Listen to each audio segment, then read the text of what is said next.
আসসালামু আলাইকুম। আজকের রেসিপিতে থাকছে মুচমুচে আলুর স্প্রিং চিপস। বানাতে খুবই সোজা আর খেতেও কিন্তু খুব মজার। চলুন দেখি কিভাবে এই স্প্রিং চিপস তৈরি করতে হয়। এখানে আমি একটু বড় সাইজের 3টি আলু নিয়েছি আর আলুগুলোকে আগে থেকে ছিলে নিয়েছি। এবার চারপাশে সমান করে কেটে নিব।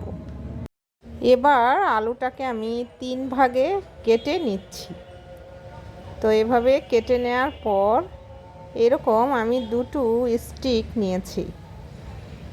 তারপর স্টিকের মাঝখানে আলুর টুকরোটাকে রেখে ছুরির সাহায্যে চিকন করে কেটে নিচ্ছি। এক পাশ যখন কেটে নেওয়া হয়ে যাবে তখন আলুর টুকরোটাকে উল্টে দিচ্ছি আর কোনাকুনিভাবে এইভাবে আবারও কেটে নিচ্ছি। তো দুইটা স্টিক দেওয়ার কারণে আপনার আলুটা কিন্তু খুব সুন্দর স্প্রিং টাইপের কাটা হবে। দেখুন খুব সুন্দরভাবে কিন্তু কাটা হয়ে গেছে। এবার মাঝখান থেকে বরাবর করে আবারও কেটে নিচ্ছি। তো দেখুন স্প্রিংয়ের মতো কাটা হয়ে গেছে। এবার সবগুলো এভাবে কেটে আমি পরিষ্কার পানি দিয়ে আলুগুলোকে ধুয়ে নিব। আলুগুলো পরিষ্কারভাবে ধুয়ে নেওয়া হয়ে গেলে তারপর আমি কিচেন টিস্যুর মধ্যে নিয়ে নিব। আলুতে লেগে থাকা সম্পূর্ণ পানিটা মুছে নিচ্ছি। তো আরেকটা টিস্যু দিয়ে চেপে চেপে আলুতে লেগে থাকা পানিটা মুছে নিব।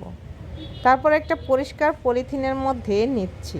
2 টেবিল চামচ পরিমাণ কর্নফ্লাওয়ার, 1 টেবিল চামচ পরিমাণ চালের গুঁড়া দিয়ে দিব। তারপর খুব ভালোভাবে মিশিয়ে নিচ্ছি। তো পলিথিনটাকে ঝাঁকিয়ে মিশিয়ে নিতে হবে। মিশানো হয়ে গেলে চলে যাব চুলায় একটা প্যানের মধ্যে ডুবো তেল নিতে হবে। তারপর আলুর টুকরোটাকে দিয়ে চামচের সাহায্যে একটু টেনে ধরে রাখতে হবে। এতে করে আলুর যে কাটা অংশগুলো সেগুলো বোঝা যাবে। তো যখন 80% হয়ে আসবে তখন উঠিয়ে নিচ্ছি। আলুটা ঠান্ডা হয়ে গেলে আবারও তেলের মধ্যে ভেজে নিব। দ্বিতীয়বার ভেজে নেওয়ার কারণে এই আলুটা একদমই মুচমুচে হবে। তো এইভাবে আমি উল্টে পাল্টে ব্রাউন কালার করে ভেজে নিচ্ছি। তো দেখুন আমার স্প্রিং চিপসটা কিন্তু ভেজে নেওয়া হয়ে গেছে। এবার আমি এখানে একটু টেস্টি বিট লবণ মিশিয়ে নিব। তো মিশিয়ে নেওয়ার পর এখন কিন্তু খাওয়ার জন্য রেডি। খুবই মুচমুচে হয়েছে। এইভাবে বাসায় তৈরি করে দিলে বাচ্চারা আনন্দেই খেয়ে ফেলবে। রেসিপিটি ভালো লাগলে চ্যানেলটিকে সাবস্ক্রাইব করে ভিডিওতে একটি লাইক দিয়ে রাখার জন্য অনুরোধ রইল।